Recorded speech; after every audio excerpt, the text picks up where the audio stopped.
All right, my fellow investors, welcome back to the channel. Remember, in this channel, what we talk about is money, money, money, how to go out there and get it, and most importantly, how to go out there and invest it to create financial freedom for yourselves and your families, all right?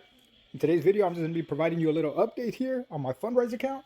So remember, guys, we started off this account with $500 and been consistently investing $100 per month.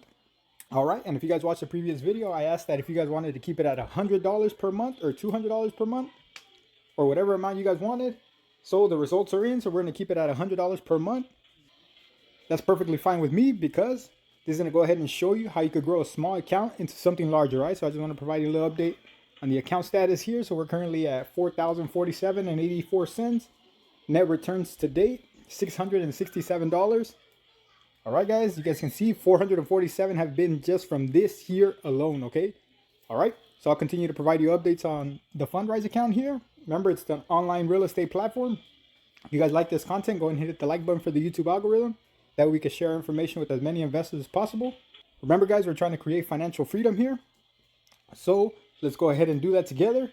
Remember, all it takes is one investment at a time, all right? And consistency, and we'll be able to get there. All right, guys, I'll catch you on the next video.